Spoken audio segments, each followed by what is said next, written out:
मित्रांनो, बदलत्या काळाबरोबर बदलणं ही सगळ्यांची गरज आहे आणि तसंच आता तुम्हाला जर स्क्रीनवरती दिसतंय, तुम्ही जर पाहिलं समोर, तुम्हाला बॅकएंडला एक स्टॉक दिसतोय आणि त्या स्टॉकची किंमत दिसते, त्याचं नाव दिसते KPIT टेक्नॉलॉजीज. ओके. आणि जर त्याचे रिटर्न्स पाहिले तर रिसेंटली 5 इयर्सचे या ठिकाणी, तर ते जवळजवळ झालेत 1144%. म्हणजे जर आपण पाहिलं तर एक 100% झाल्यावर अमाऊंट दुप्पट होते आणि इथं जवळजवळ ती 10 पट वाढलेली 5 वर्षात. आणि अशी एकदम लिमिटेड स्टॉक आहेत सध्या. पण मग नक्की ही टेक्नॉलॉजी कोणती आहे आणि अशा कोणत्या AIच्या टेक्नॉलॉजींचा ॲक्च्युली कोणत्या कंपन्या वापर करतात आणि त्या कंपन्यांचा बेनिफिट तुम्हाला फ्युचरमध्ये कसा होऊ शकतो, हाच आपला ट्रेंडिंग टॉपिक असणार आहे. आणि या ट्रेंडिंग टॉपिकमध्ये सगळ्यात महत्त्वाचं असे कोणते आहेत म्हणजे फर्स्ट आता KPITचं तुम्ही एक्झाम्पल इथं स्क्रीनवरती दिसतंय तुम्हाला, तसंच इथं दिसते पहा एक इन्व्हिडिया नावाची कंपनी आहे. तिचं रिटर्न्स पाहिलं 1518%. त्याच्यानंतर तुम्ही पाहिलं पर्सिस्टंट ही सगळ्यांना माहिती आहे का IT मध्ये काम करणारी कंपनी. पण मग IT बरोबर ती आता AI क्षेत्रामध्ये किती लेवलला काम करते, मग तिचा जो रिटर्न्स आहे 915, म्हणजे जवळजवळ 5 वर्षामध्ये 9 पट रिटर्न्स दिलेत. म्हणजे जे एखाद्याचे 10,000 रुपये असतील तर त्याचे 90,000 रुपये करण्याची म्हणजे अमाऊंट तिथपर्यंत बनली असती. बाकीच्या गोष्टी सगळ्या बाजूला राहिल्या, पण एक जनरल जे रिटर्न्स आहे ते आपण पाहतोय. म्हणजे आता इथं काय डिस्प्ले झालं आहे सगळ्यात महत्त्वाचं, या ठिकाणी मार्केटमध्ये जर तुम्ही एक चांगला अभ्यास केला आणि चांगल्या कंपन्या जर सर्च केल्या तर तुम्हाला त्याचा बेनिफिट हा चांगला होणार आहे. मग आजचा आपला टॉपिकही तसाच आहे. मित्रांनो, आता हे जे स्टॉक्स आहे हे AI रिलेटेड स्टॉक्स आहे आणि भारताची ही भविष्याची एकदम काळाची गरज आहे. आणि त्या गरजेनुसार असे कोणते स्टॉक्स आहेत का, तुम्हाला जर सगळ्यांना ChatGPT माहिती आहे, ओके, त्याच्यानंतर Google Gemini माहिती आहे आणि आता फिएस्टा वगैरे असे भरपूर AI टूल्स निघलेत आणि त्या टूल्सनुसार तुम्हाला AIचा वापर करायचा आहे. पण आज मार्केटमध्ये व्हॅल्युएशन कशाला आहे, ज्या चांगल्या कंपन्या आहेत आणि त्या AIवरती काम करतात. फक्त IT कंपनी म्हणजे AIवर काम करणारी कंपनी नाही, तर बॉशसारख्या काय अशा मेकॅनिकल ऑर्गनायझेशन्स आहेत का त्यासुद्धा AIवरती चांगल्या पद्धतीने वर्किंग करतात. तर अशा कंपन्या कुठल्या आहेत, त्याचे बेनिफिट्स काय होऊ शकतात, या सगळ्या गोष्टी आपण आपल्या आजच्या व्हिडिओत पाहतोय. तर हा जो बदल झाला मित्रांनो, हा जागतिक बदल एक बेसिक लेवलला नाही झाला का, फक्त इंडियापुरता मर्यादित नाही झाला, तर तो ऑल ओव्हर जगामध्ये झाला आहे. म्हणजे अदर कंट्रीज किंवा ऑल ओव्हर वर्ल्ड झाला आहे. मग त्याचा परिणाम हा प्रत्येक स्टॉक्सवरती दिसणार आहे. आता मी NVIDIAचा तुम्हाला दाखवला होता मागाशी, तर NVIDIA हा US लिस्टेड स्टॉक्स आहे आणि तिथं तुम्ही पाहिलं तर त्याचे रिटर्न्स तुम्हाला 1,500 पट दिसलेत. ओके. आता भारतामध्ये AIची वाढती ताकद काय आहे, तर त्यात सिम्पल आहे, म्हणजे यात सरकार पण त्याला सपोर्ट करतोय. म्हणजे फॉर एक्झाम्पल जर पाहिले AI रिसर्चला चालना देणे हे एक सगळ्यात महत्त्वाचं काम चालू झालेलं आहे. स्टार्टअपला फंडिंग करणं हे एक चांगल्या पद्धतीचं काम चालू झालं आहे.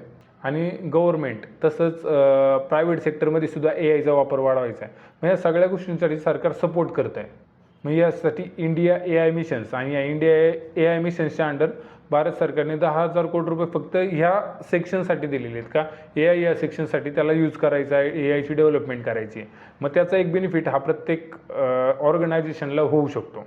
आता आपल्याला आकडेवारी काय सांगते तर पहा, सगळ्यात महत्त्वाचं 2025 ते 2030 ह्या 5 वर्षामध्ये मार्केटमध्ये जर सिच्युएशन पाहिली तुम्ही, इथं पहा 35 ते 40% CAGR हा वाढू शकतो. म्हणजे $1 अब्ज जे मार्केट आहे ते $20 अब्ज जाऊ शकतं. आणि जर $20 अब्ज मार्केट गेलं तर जे काही स्टॉक्स आहेत जे रिअल AIवरती वर्क करतात त्यांचा रिझल्ट आहे एकदम स्ट्रॉंग आणि एक मल्टीबॅगर, म्हणजे जसं का आपण म्हणतो दुप्पट, 5 पट, 10 पट, 15 पट होण्याचे चान्सेस आहे. असे स्टॉक भरपूर आहेत, फक्त तुम्हाला एक काळजीपूर्वक ते सर्च करायचे. मग अशा कुठल्या कंपन्या आहेत, आता इथं तुम्ही बॅकएंडला पाहिला टाटा एलेक्सा ही ऑटोमोबाईल डिझाईनची ऑटोमेशनची कंपनी आहे. दुसरं त्याच्यानंतर पर्सिस्टंट सिस्टम लिमिटेड, ती पण एक जी आता आपण लिस्टमध्ये पाहिली होती. तसंच पाहिलं आपण LTI Mindtree, KPIT, ह्या पण 2 ऑर्गनायझेशन्स हे त्याच्यामध्येच वर्किंग करतात. आता LTI Mindtree काय करते, ही इन्फोसिस बरोबर एक AI इंटिग्रेशन प्रोजेक्टवरती काम करते. म्हणजे तिचा एक चांगल्या पद्धतीचा बेनिफिट कंटिन्यू चालू राहणार आहे.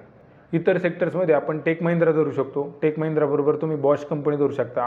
बॉश ही कंपनी IoT रिलेटेड जास्त वर्किंग करते. ओके. मग त्यामुळे तुम्हाला त्या कंपनीचाही चांगला बेनिफिट होऊ शकतो. आता ह्या ज्या कंपन्या मी सांगितल्यात ह्या तुम्ही स्वतः एकदा सर्च करा, ॲनालिसिस करा, अंडरस्टँडिंग करा. तुम्हाला वाटतं याच्यावरती प्रत्येक कधी त्यांचा बाईंगची अपॉर्च्युनिटी आहे, तुम्हाला कधी वाटतं त्याचं ॲनालिसिस करायचं, तसं तुम्ही मला कमेंट करून सांगा. त्याही डिटेल्स मी तुम्हाला पुढच्या व्हिडिओमध्ये ॲड करून सांगेल. आता याच्यात गुंतवणूकदारांसाठी नक्की फायदे काय होणार, तुम्ही जर इन्व्हेस्टमेंट करताय तर इन्व्हेस्टमेंट करताना तुम्हाला काय म्हणजे ॲक्च्युली तुमचे रिटर्न जास्त कसे काय आणि कधी भेटू शकतात, तर त्याला सिम्पल आहे. AI जरी आत्ता आलं तर मार्केटमध्ये त्याचा वापर दीर्घकालीन आहे. मग त्याला जास्त काळासाठी तुम्ही होल्ड केलं तर त्याचा बेनिफिट्स तुम्हाला स्ट्रॉंग राहणार, हा फर्स्ट पॉईंट.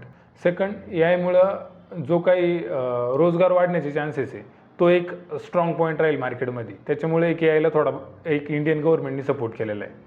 डिजिटल इंडिया नावाच्या अंडर एक धोरणात्मक जी मदत होती ए आयसाठी ओके गव्हर्नमेंटकडनं, ती पण मदत आपल्याला भेटते. आणि सगळ्यात महत्त्वाचं म्हणजे ग्लोबल पार्टनरशिप, म्हणजे आपल्या काही कंपन्या US बेस किंवा UK बेस ऑर्गनायझेशन बरोबर काय करते, पार्टनरशिप करते आणि वर्किंग करते.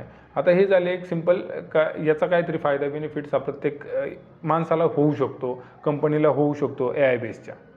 आता यात तुम्हाला काय करायचं आहे, अशा बऱ्याचशा कंपन्या आहेत की ज्या फक्त AI नावाचं काहीतरी टूल वापरणार किंवा AIची एखादी कन्सेप्ट वापरणार आणि सांगणार की आमची AI कंपनी आहे.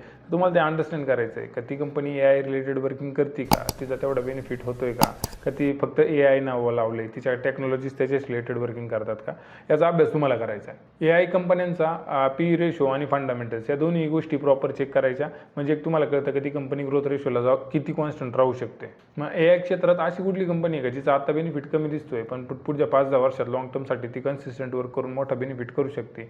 मग हे पॅरामीटर्स तुम्ही चेक करा आणि त्यानंतरच तुम्ही विचार करा तुम्हाला त्या ठिकाणी इन्व्हेस्ट करायचं आहे का नाही. आता तुम्हाला रिसर्च कसं करायचं त्यातला पहिला फॅक्टर्स मी तुम्हाला सांगतो. जे पॅटर्न्सनुसार AIमध्ये किती पर्सेंटेज दिलं आहे तो पॅटर्न्स चेक करा. जे प्रोजेक्ट्स कंपनीला भेटलेत त्या प्रोजेक्ट्समधनं त्याला किती एक रिव्हेन्यू जनरेट होतो तो चेक करा. गेल्या 3 वर्षात कंपनीचा प्रॉफिट रिव्हेन्यू रेशो किती स्ट्रॉंग झाला आहे हा चेक करा. आणि कंपनी कोणत्या ग्लोबल क्लायंटसाठी काम करते हे चेक करा. हे एक छोटे 4 पॅरामीटर जर तुम्ही चेक केले तरी AI कंपन्या तुम्हाला अंडरस्टँड इझिली सापडतील आणि त्यांचा एक त्या प्रॉफिटमध्ये राहू शकतात का नाही हे तुम्हाला समजू शकतं. तर मला सांगायचं एकच आहे, AI हा जरी आर्टिफिशियल इंटेलिजन्स हा जरी महत्त्वाचा टॉपिक असला तरी भरपूर प्रमाणात AIमध्ये चांगले रिटर्न्स देणाऱ्या ऑर्गनायझेशन्स किंवा कंपन्या आता मार्केटमध्ये अवेलेबल आहेत. त्यात तुम्ही जर चांगलं ॲनालिसिस केलं तर तुम्हाला त्याचे रिटर्न्स दीर्घकालीन किंवा लाँग टर्मसाठी चांगले भेटू शकतात. सो विदाऊट स्टडी करता, विदाऊट अंडरस्टँडिंग करता कुठल्याही स्टॉक्समध्ये इन्व्हेस्टमेंट करू नका. जे मी पॅरामीटर सांगितले त्या पॅरामीटर चेक करा किंवा मी जे सांगितलेले ते स्टॉक थोडेसे अंडरस्टँड करा आणि तुमच्या जोखमीनुसार तुम्ही तुमच्या पद्धतीने फायनान्शियल ॲडवायझर करणं किंवा कोणाकडनं तुम्ही ते बाय करू शकता का चेक करा. पण नक्कीच फ्युचर प्रिडिक्ट चांगले करणारे ते स्टॉक्स तुम्हाला भविष्यात भेटतील. तर भेटू आपल्या पुढच्या व्हिडिओ. तोपर्यंत कमेंट बॉक्समध्ये सांगा जे मी स्टॉक सांगितले त्याच्यावरती डिटेल डिस्क्रिप्शनचे व्हिडिओ तुम्हाला बनवायचे आहेत का. तर मित्रांनो जर तुम्हाला तो व्हिडिओ हवा असेल तर तसं कमेंट बॉक्समध्ये सांगा. धन्यवाद.